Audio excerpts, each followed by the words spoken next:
Assalamualaikum warahmatullahi wabarakatuh. Salam melogikakan agama, bukan mengagamakan logika. Oke, kita lanjutkan dari video yang kemarin, tentang yaitu syahadat, tentang kita komit, pengakuan kita tentang yang maha produksi, yaitu oke, saat kita nggak mengakui, mungkin ada yang kan hak-hak saya nggak mengakui, dia mau berkuasa nggak berkuasa, kan itu cuman dari ucapan orang lain.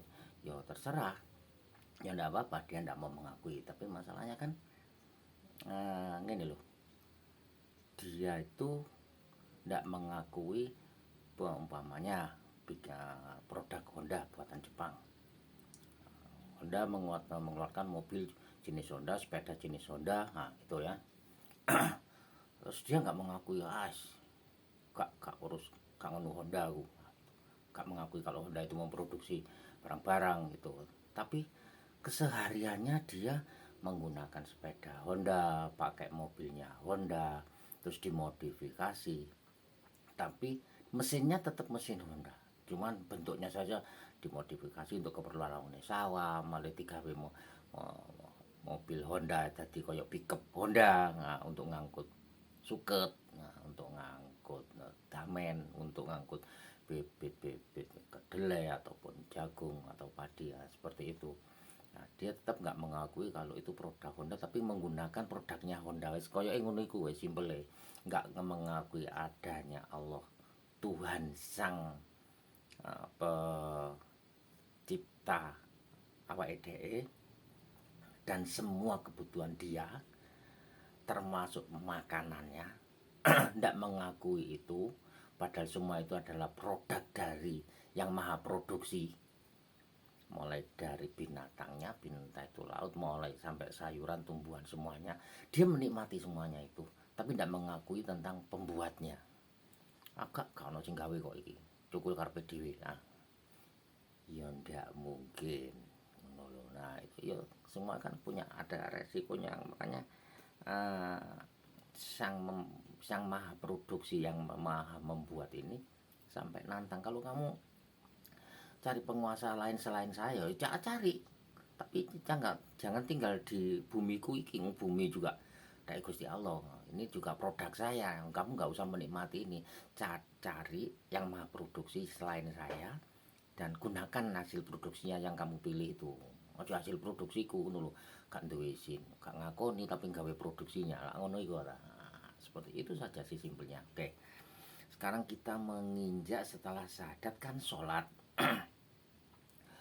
Sholat itu nah, ada sebelum masuk ke sholat kan ada langkah sebelumnya, yaitu wudhu. Nah, wudhu itu harus menggunakan air. Oke. Sebelum kita menginjak ke air, saya jelaskan. Di muka bumi ini ada dua sifat. Di dunia, di alam raya ini ada dua sifat, panas sama dingin. Panas bersifat itu memuai atau mengembang, serat mencaret, tambah panas, tambah ngembang, susah jadi wap. Nah itu tambah panas menguap. Kalau dingin sifatnya mengkerut atau apa ya, mengerucut atau yes, mengkerut itu mang. Nah, jadi seperti ini, mengkerut tambah dingin, beku, tambah padat sama jadi es. Semakin dingin semakin beku, jadilah es, itu titik bekunya. Jadi kalau dingin sifatnya apa itu merapat, kalau panas sifatnya memuai, mengembang. Nah, oke. Kemudian dan panas mengembang selalu mengembangnya mencari daerah yang paling ujung. Oke. Sekarang manusia itu bisa dikategorikan seperti mobil. Nah, mobil itu ada bahan bakar, ada gas buang. Kalau terjadi diisi bahan bakar, terjadi panas, maka adalah namanya ada gas buang. Kemudian untuk mengantisipasi panas di dalam mobil itu ada namanya radiator untuk pendinginnya. Simpelnya kayak uniku. Manusia juga sama, manusia juga ada radiatornya karena kandungan air dalam tubuh manusia ya akeh. Nah, gitu ya. Manusia juga kandungan airnya tinggi. Nah, seharusnya jadi manusia itu aktivitas, maka sama Gusti Allah kilo. Nah, aktivitasmu koniki engko saat resting time atau waktu istirahat itu di ping 5 sedina itu ada waktu-waktu nih ping 5 tadi, yaitu tentang sholat. Sebelum kita menginjak ke sholat kita masih konsen pada wudhunya tadi. Wudhu yang tadi saya buka dengan sifat panas dan dingin. Panas sifatnya memai, dingin sifatnya merapat, membeku, seperti itu. Nah, terus karena manusia setiap hari punya aktivitas, maka terjadilah panas di tubuhnya. Panas di tubuhnya, maka dia setiap mau sholat harus disiram air. Tapi karena Allah itu memproduksi, jelas membekali bukunya, dusbuknya tadi itu, seperti kalau HP dicas, kalau bisa jangan di bawah 5%, dicas lagi. Nah, dicas jangan saat dipakai gunakan cas. Betulnya kan seperti itu kalau di HP. Nah, manusia saat dia punya aktivitas, mulai dari makannya terjadi panas, aktivitas kerja ada panas di tubuhnya, sampai terjadi buang air kecil. Untuk gas buangnya tadi, untuk pembuangannya itu buang air kecil, buang air besar, berkeringat, itu pembuangan semuanya itu. Pembuangan nafasnya jadi panas seperti itu. Nah, saat untuk menuju sholat dia harus berwudu, gunakanlah air. Nah, karena tubuh manusia itu kena panas, maka sifat panas menanggung di tubuh manusia. Terus perintahnya apa sih kok disuruh wudu? Mungkin ono yai atau ustadz ngomong ya supaya orang itu bersih. Oke, bener. Karena ini perintah Nabi, oke lah perintah Nabi, oke perintah Nabi. Tapi perintah Nabi itu kok sopo? Itu kan cuma petunjuk dari Allah yang melalui Nabi memang dengan kitab Al-Quran tadi itu. Makanya ada faksilu apa itu biwujuikum, ada kemudian biru usikum, kemudian tangan ilam marofik, sampai siku, seperti itu ya. Jadi ada wudhu untuk kesehatan. Wudhu itu menghilangkan setan. Ya menghilangkan setan itu kan zaman-zaman Rasulullah, zaman-zaman dhisik, karena untuk menjalankan secara logikanya ya si durung kayak belum ada yang berpikir ke arah sana mungkin. Atau nanti dijelaskan durung nutut. Nah, ini cara berpikir saya saja pribadi. Jadi tidak menyebut nama orang lain karena ini sesuai dengan perjalanan saya. Ngotak-ngatik utekku mungkin ini yo BE, cuman BE. Jadi kalau memang nggak setuju ya monggo, kalau setuju ya monggo, gitu saja. Mau protes ya protes saja, gitu. Mengecam silakan kecam, nggak ada masalah buat saya. Jadi wudhu untuk apa itu, ulama-ulama mengatakan wudhu itu adalah untuk kebersihan, kemudian untuk menghilangkan setan-setan yang ada di tubuh. Nanti kapan-kapan akan jelaskan apa sih yang disebut setan itu juga. Apa yang kandungan setan itu pada apa sih? Nah, itu jelas bisa dilogikakan gitu loh, bukan anti logika seperti itu. Setan apa itu logika. Jadi karena Allah itu maha logis gitu loh, menciptakan manusia itu dengan secara apa itu segala logikanya, segala pikirannya, karena manusia kan masterpiece, produk yang terbaik gitu loh. Bukan apa itu jin itu yang terbaik, bukan malaikat malah yang terbaik itu manusia gitu loh. Yo nanti sumbung yo cek sumbung lah, nggak oleh Gusti Allah sumbung jadi ini.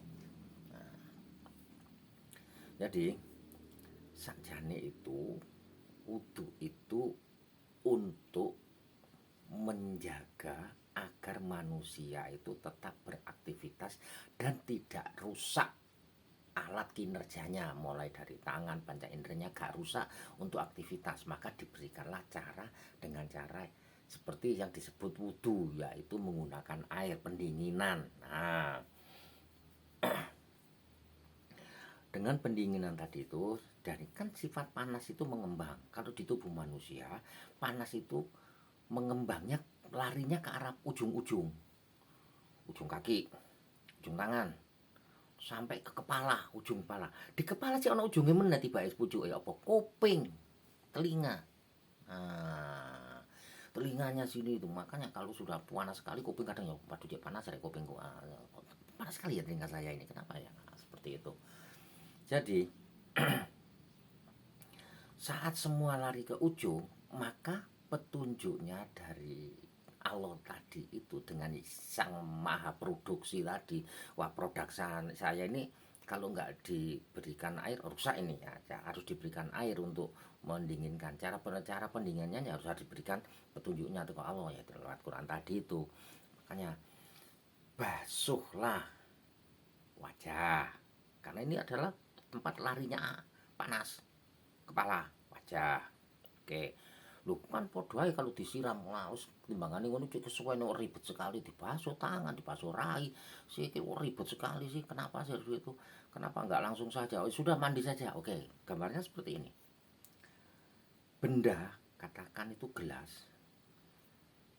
kamu panaskan nggak usah dipanaskan di api sudah taruh di air mendidih masukkan jeleng masuk kemudian kamu ambil letakkan di meja ambil air dari kulkas masukkan ke dalam gelas tadi bohong kalau nggak pecah bejuk pol seperti itu gelas langsung letak krek partikelnya nggak tahu manusia juga seperti itu kita panas-panas habis kerja di panasan aktivitas panas semuanya langsung mandi terjadi di dalam itu langsung sel-sel itu akan menolak sudah kacau di dalam kacau biasanya dampaknya minimal bersin pahing itu ada bagian dalamnya selnya tadi itu kalau ketahanan fisik masih bagus itu ya sampai bersin dok nek bagus ketahanan fisiknya imunitasnya ndak bener ya wis hidung moro-moro meler terus kok greges ya aku ya atau kadang demam gitu loh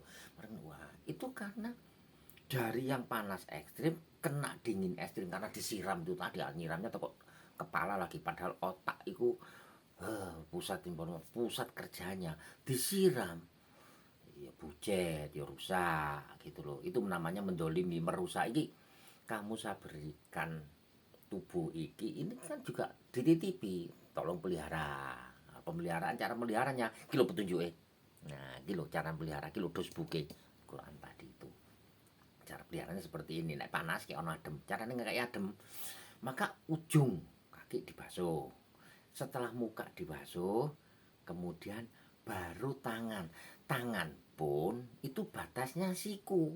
Kenapa? Di atas siku ada otot jaringan otot saraf yang arahnya ke arah jantung. Nek langsung kena adem jantung mari kerja keras panas, ya tetep iku tadi rusak. Maka sama Allah batasnya siku. Gitu. Marofik. Sampai marofik sini, sampai sikut wis. Nah, terus arahnya bukan dari marofik ke bawah tapi ila itu artinya menuju berarti nek besok teko nggone jari ila manok bila marofik menuju ke siku jadi teko pucuk nanggone bongkot ujung ke pangkal ujung sampai di siku titik makanya kenapa ini jaringan nanti akan ada kena air yang dingin rambatannya akan naik pelan-pelan aman awak tubuh jadi safe jadi lebih aman kalau gunakan gitu kenapa sesuai petunjuknya gitu seperti motor juga esok-esok tangi turu mau starter mau ngebodrek bejo kan masalah tengah embong pasti motor harus dipanasi dulu sekitar 2-3 menit setelah panas baru dipakai jalan kenapa adaptasi mesin adaptasi semua komponen di dalam manusia juga seperti itu iki gak iso langsung gerut langsung goyang langsung siram kepala wah rusak itu tubuh itu disebut mendolimi merusak caranya ya kumang dari ini oke sampai siku sehingga kenapa sih infus itu semuanya itu di bawah siku gitu Ya nggak ada ceritanya infus itu nanggone pundak atau latihnya di lengan sini di atas gini, ya nggak ada. Apalagi infus di leher, walaupun nanti oh iso didelek kok, nggak mungkin. Infus itu di bawah siku. Kenapa jaringannya manglo, rambatannya pelan nggak langsung, supaya bisa dicerna tubuh. Ngono iku jariku, itu menurut saya, nggak tahu menurut dokter. Nah, ya menurut perawat beda, karena aku nggak punya pengetahuan perawat ataupun dokter. Ya dokter jelas omongan saya, terserah mau jelaskan atau enggak. Yes, pas nih, terserah gitu ya. Nah, sehingga itu tangan setelah ini di fagesilu, disiram dengan air, wajah disiram fagesilu, maka kepala itu wamsahu. Wamsahu artinya mengusap. Nah, kalau wajah itu tadi dengan air, ya, kepala wamsahu. Wamsahu itu diusap, jadi ambil air, dibuang, sisa yang air yang nempel di tangan ini diusapkan di kepala. Mau gundul mau rambutnya terserah, yang penting sisa air diusapkan di kepala. Nah, kenapa? Untuk menjaga otak ini mau, kan masih panas.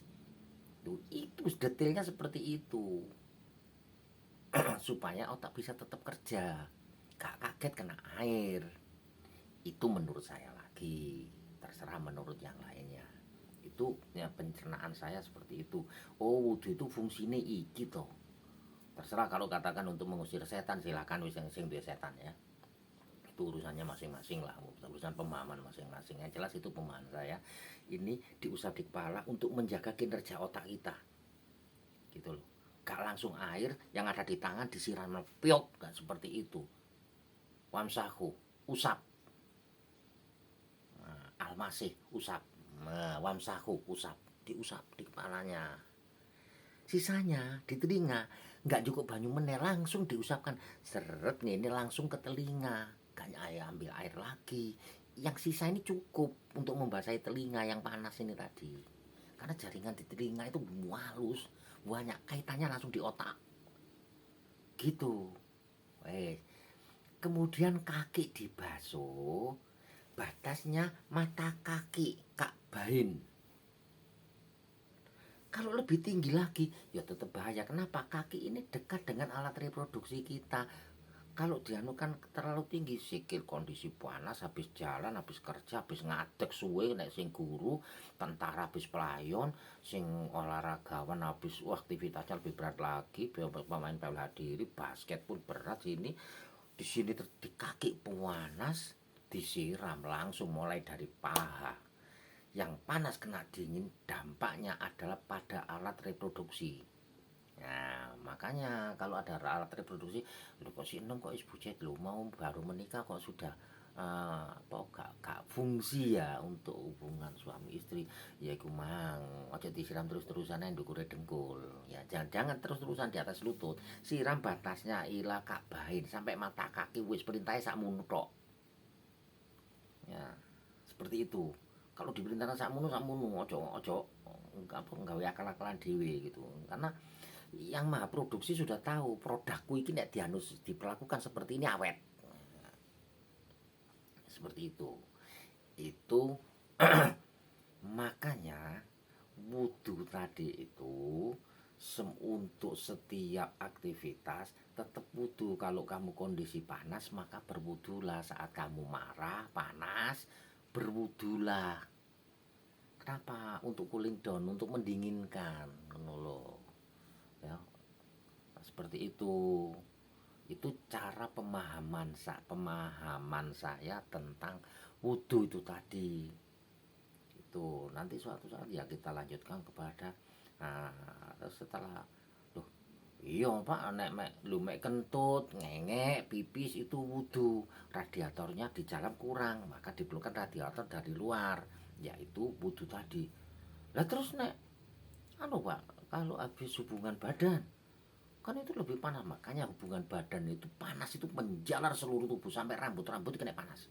Makanya wong nek hubungan badan sebelum mandi, rambut yang rontok itu harus dipegang untuk disiram, karena itu panasnya itu mempengaruhi. Kalau ini kondisi panas kita buang, dampaknya pada benda-benda yang kena buangan efek panas pada rambut tadi. Gak percaya, yo diteliti dewe, tanyakan kepada ahlinya. Mau dokter itu lebih tahu dampak panas pada rambut, atau ilmuwan itu tahu panas yang kuku, mari mari hubungan mor-mor motongi kuku, cetek-cetek kukunya dibuang brek. Nah, padahal masih menyimpan panas. Dampaknya adalah benda yang dibuangin mbok peletekel kah, keramik kah, itu kena panasnya dampaknya panas sekali. Kenapa? Energi manusia untuk berhubungan badan, energinya laki-laki itu saat dia berhubungan satu kali itu bisa dia untuk membongkar satu rumah sendirian. Bagaimana tenaganya itu? Bagaimana hasil panas pada tubuhnya? Karena panas seperti itu, ya nggak cukup wudhu, dia harus mandi. Digunakanlah mandi itu. Kenapa? Ya harus seluruh tubuh. Lu caranya gimana? Tetep wudhu dhisik. Ya, kalau mau mandi, wudhu dulu. Nah, wudhu ditunggu, habis wudhu apa? Sikat gigi dulu. Untuk supaya rambatan dinginnya ke tubuh. Menunggu rambatan itu, rambatan dingin itu ke arah sampai ke jantung. Kan dari tangan sini melayuni ke arah jantung, dari kaki rambatannya ke arah daerah alat reproduksi, ke arah lambung. Itu kan dari wajah ini setelah diusap gini ke otak, kepala yang habis diusap juga ke otak. Nah, itu rambatnya pelan. Engko nek wis adem ngono baru mandi. Gitu. Nah, karena cuman di Quran cuman ditunjukkan maka kamu harus bersucilah dengan mandi. Ke Quran ngono. Tapi Nabi dikai detiling ini lho maksudnya nek adus iku ya cobalah nek nyiram iku kan yang baiknya itu nanggone sebelah kanan dulu. Lho kok iso kanan dhisik? Karena secara umum aktivitas wong itu menggunakan kaki kanan, tangan kanan, sehingga panasnya lebih dulu itu lebih panas itu mungkin menurut saya seperti itu juga. Nah, saya mencernanya seperti itu, simpel-simpel saja. Jadi untuk penjelasan tentang wudhu, logikanya itu di situ. Aku nggak menganggap ini memang perintah Nabi, tapi aku nggak menganggap ini untuk mengusir setan, untuk dosa-dosa. Ya dosa urusannya dewe-dewe. Iki untuk menjaga stabilitas kinerja tubuh kita untuk aktivitas selanjutnya.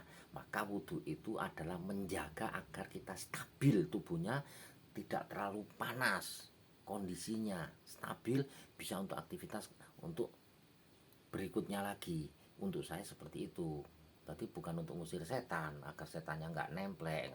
Nantilah akan saya definisikan yang dimaksud setan dalam tubuh kita itu apa sih. Itu logika sebetulnya, logika semuanya itu.